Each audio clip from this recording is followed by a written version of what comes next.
Boa noite, pessoal. Aline falando, aula 84, estudo do Evangelho. Item 3.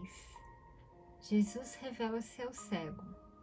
Eu vou ler uma passagem aqui que é de João capítulo 9, versículo 35 a 41. Jesus ouviu que o tinham expulsado. Encontrando, Jesus disse-lhe: Crês tu, um filho de Deus? E ele respondeu e disse: Quem é, Senhor, para que nele eu creia? E Jesus lhe disse: Tu já tens visto, e é aquele que fala contigo.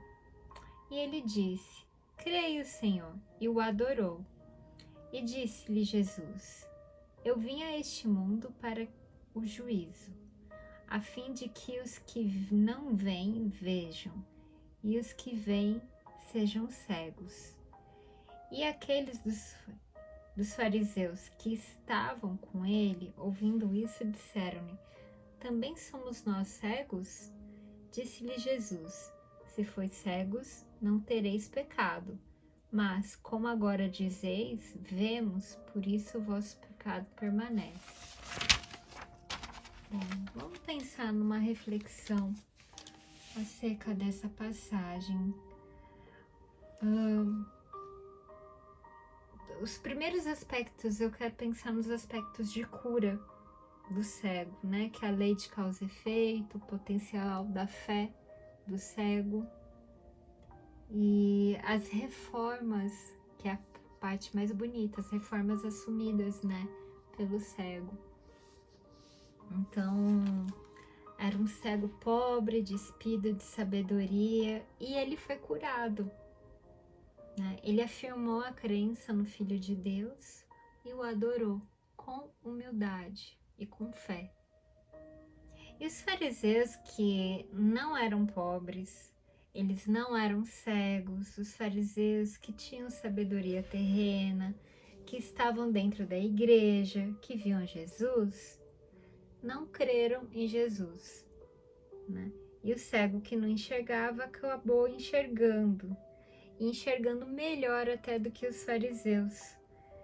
E, enfim, os fariseus, eles continuaram rígidos, presos ali, né, na velha observância. Eles realmente continuaram cegos. E, nossa, dessa passagem é uma passagem muito rica, né? Porque realmente o cego passou a ver melhor do que os próprios fariseus. E eu me pergunto, o que nós somos? O cego ou os fariseus, né? E qual a pior cegueira? A espiritual? Provavelmente, né? Porque a cegueira na terra, ela é passageira. A cegueira espiritual, ela demanda mais do nosso esforço, do nosso propósito. Então, no auge da ilusão, né, dos próprios fariseus, eles não se reconheciam como cegos.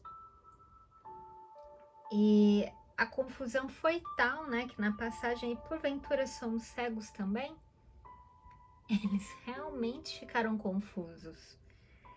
E Jesus, né, eu quero voltar nessa parte, ele respondeu justamente fazendo alusão ao cego de nascença, quem havia curado, porque não tinha pecado. E essa foi realmente a manifestação da obra de Deus. Então Jesus responde, né, se fois cegos, não terei pecado algum. Mas se o vosso pecado continua, porque vós dizeis, nós vemos. Mas é aí que tá, o que viam os fariseus, né?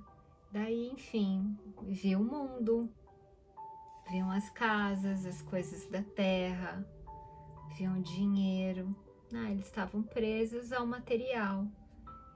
E quantas vezes a gente também não está preso ao material, né? Fazendo um posicionamento em homenagem ao Walter, eu me vejo como cego curado e no mesmo dia eu me vejo como o próprio fariseu. Depende muito do dia. Às vezes eu tô cega, só vendo as coisas materiais, só vendo as coisas passageiros aqui da Terra, preocupada com um monte de coisa que, enfim, vai passar.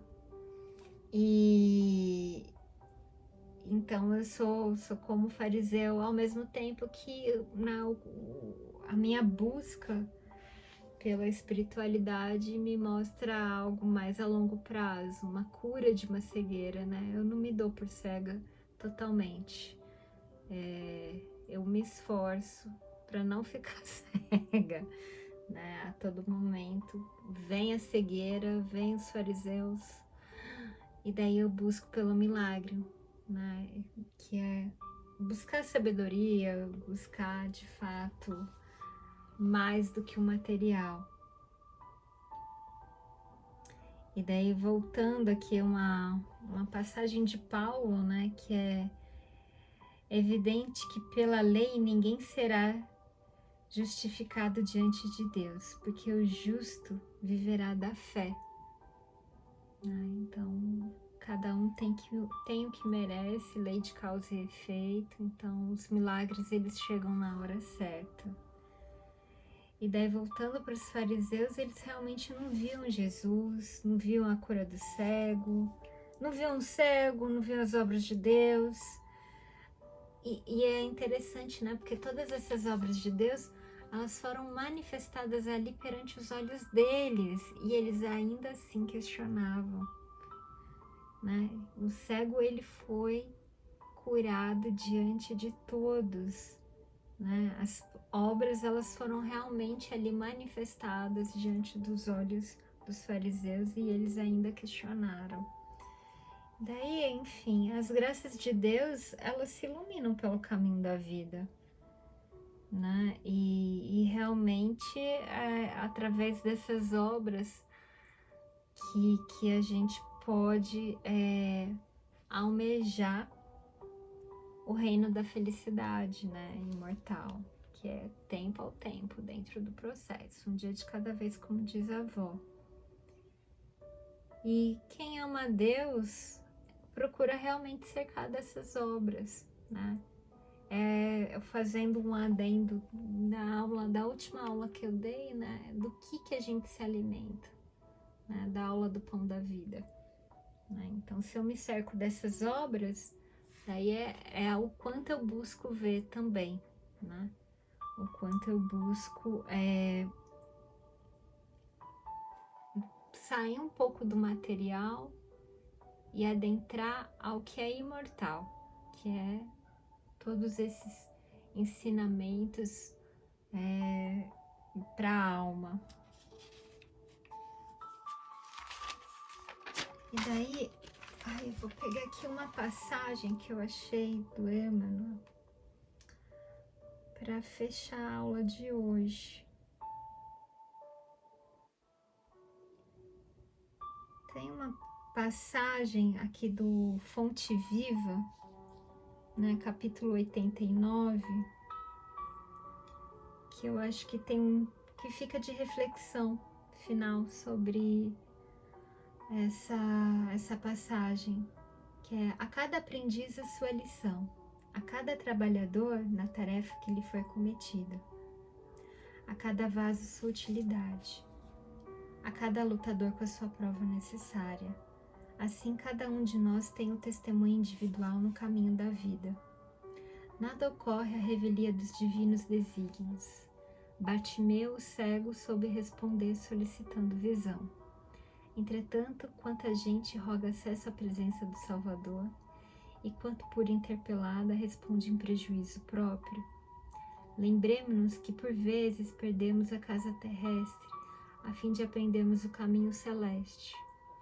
Há épocas em que as feridas do corpo são chamadas à cura e as chagas da alma, e situações em que a paralisia ensina a preciosidade dos movimentos. É natural, peçamos o auxílio do Mestre em todas as nossas dificuldades e desabores, entre mentes, e não nos esqueçamos de trabalhar pelo bem, nas mais aflitivas passagens da retificação e da ascensão, convictos de que nos encontramos invariavelmente na mais justa e proveitosa oportunidade de trabalho que merecemos, e que talvez não saibamos de pronto escolher a melhor.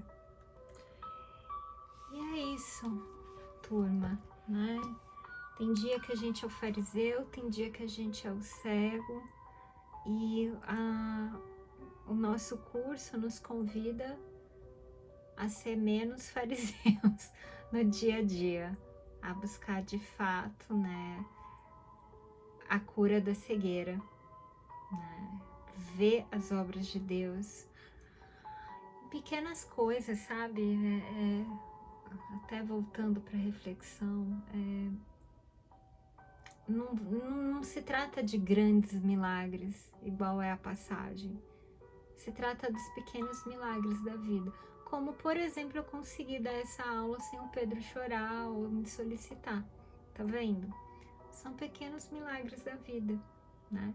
É olhar isso, né? O quanto, quando a gente está conectado com Deus, vibrando alto, a ajuda vem, as coisas acontecem, mas também é necessário estar apto a isso, sabe? Olhar essas pequenas coisinhas. Não precisa ser um grande milagre, mas que a gente tenha serenidade e percepção de aflorar essa sintonia com Deus, né? Olhando as pequenas coisas que Ele faz por nós. E que cada vez mais uma venda e outra venda e outra venda vai sendo tirada dos olhos, para que a gente possa enxergar, a fim de chegar melhor do lado de lá. É isso, pessoal. Um beijo, uma ótima aula, uma boa reflexão e até a próxima.